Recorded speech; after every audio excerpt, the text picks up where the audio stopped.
صاحبان محترم، بلا تاخیر آج کی تقریب کے حوالے سے ویلکم اسپیچ اور چونکہ تقریب تقسیم انعامات ہے تو ہم جواب کے طلباء طالبات اس سے ودا ہو رہے ہیں، تو آنے والے مستقبل کی رہنمائی کے لیے تقریب کے لیے میں ادب کے ساتھ مقدس ادارہ حضرات پرنسپل خان نزاکت خان جدول صاحب سے کہ وہ تشریف لے آئیں اور اپنے خیالات کا اظہار کریں. آپ کی بھرپور تعلیم.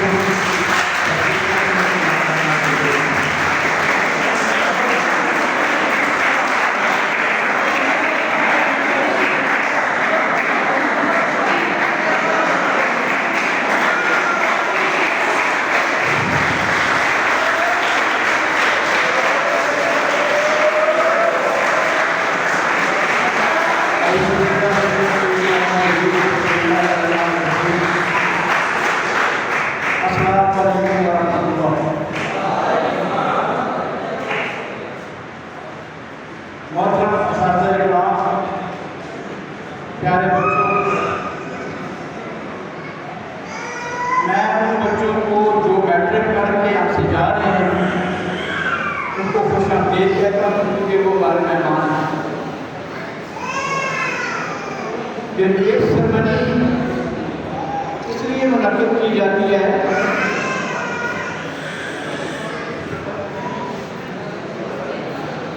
کہ یہاں گریجویٹ بچوں کو بعض نصیحت کی جائے، بچوں کو بتایا جائے کہ بچوں آپ نے کیا کرنا ہے. ہم جو تعلیم دے رہے ہیں یہ تعلیم برائے روزگار ہے.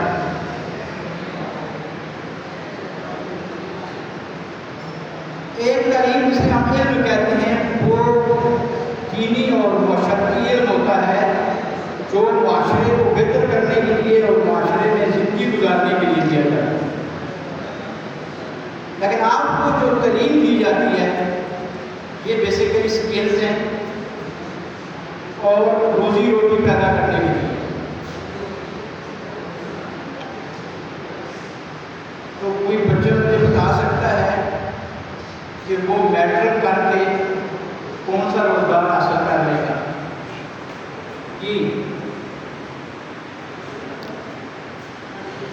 کوئی بچہ گریجویٹ کوئی بچہ اس نے ابھی میٹرک کی ہے اس کو کون سا روزگار ملے گا، اس کو کون سا روزگار کرنا ہے؟ جی آپ نے وہ اپنے ذہن میں سوچا ہوا ہے کہ میں نے فلاں روزگار کرنا ہے؟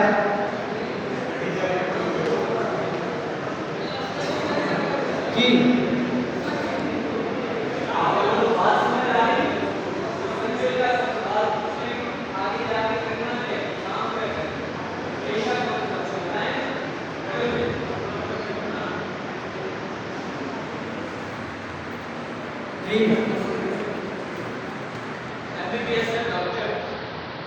میٹرک میں کتنے مارکس ہیں؟ 770. بیٹھتے ہیں. جی اور کوئی بچہ؟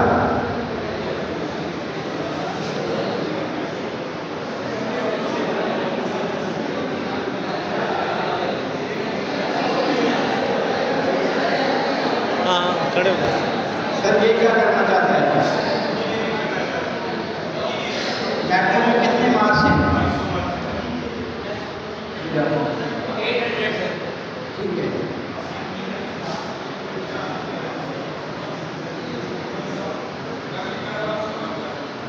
جی سر. بزنس مین سر، کاروبار فیملی کا کاروبار ہے. فیملی کا کاروبار بہت اچھا. تعلیم ہونی چاہیے.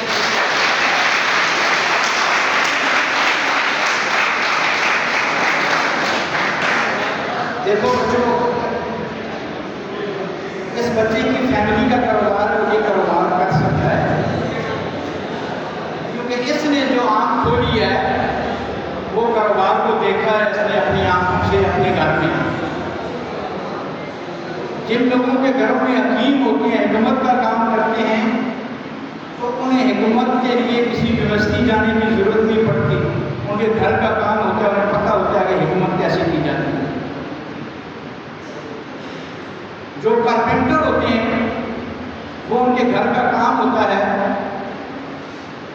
وہ ہر وقت اپنے گھر میں کارپینٹر دیکھ رہے ہوتے ہیں، اس کے کام کو دیکھ رہے ہوتے ہیں، انہیں کسی ٹیکنیکل کالج میں یا کسی سے سیکھنے کی ضرورت نہیں ہوتی، بلکہ وہ پیدا ہی کارپینٹر ہوتے ہیں۔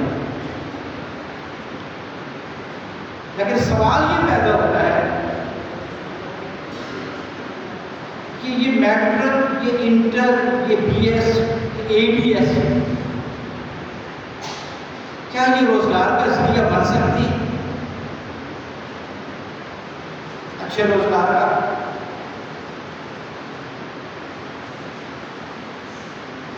دیکھیں بچے، ہم سارے لوگ جو ہیں وہ پور فیملی سے،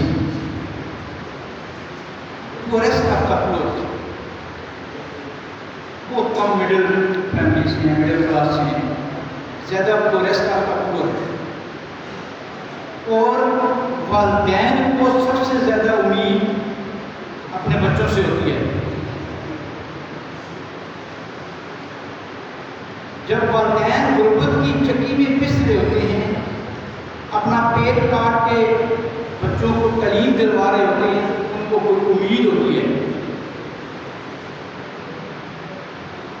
بہت سے پہناوے ایسے ہوتے ہیں کہ جو بندے کا جی کرتا ہے کہ فلاں چیز میں پہن لوں، لیکن جو فوراً خیال آتا ہے کہ میرا بچہ میٹرک میں، انٹر میں، 7 8 کلاس میں پڑھ رہا ہے، میں اس کے لیے یونیفارم لے لوں گا۔ بہت سی چیزیں کھانے کو جی کرتا ہے لیکن بچے نہیں کھانے دیتے۔ اب وہ والدین جنہوں نے ذہن میں بات رکھی ہوئی ہے کہ میرا بچہ بڑا ہو کے میرا سہارا بنے گا، اور وہ سہارا بننے کی بجائے وہ اس کے لیے ٹینشن اور پریشانی اور انگزائٹی بن رہا ہے، تو آپ کا کیا خیال ہے کہ ہم ٹھیک راستے پہ جا رہے ہیں؟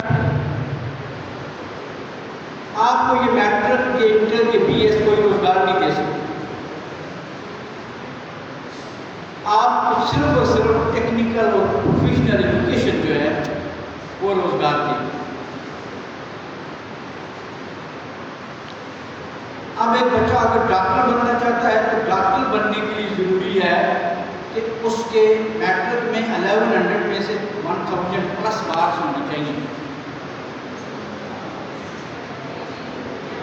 لیکن نبی اکرم صلی اللہ علیہ وسلم نے جہاد میں فتح کی دعا بستر پہ لیٹ کے نہیں کی ہے،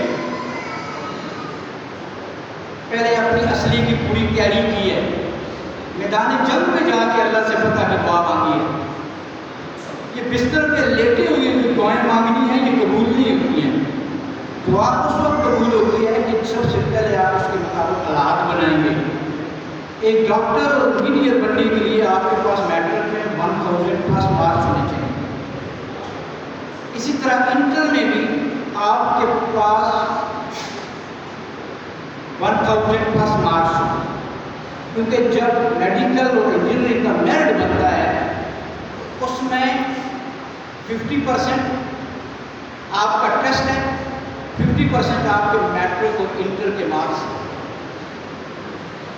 آپ اس میں بھی 40% حصہ میٹرک کا ہے، 60% حصہ جو ہے وہ انٹر کا ہے۔ اب ہم کتنی محنت کر لیں گے کہ ہم انٹر میں جا کے اتنے مارکس لیں، ہم اس میرٹ میں آئیں۔ اب آپ جتنے بچے ہیں،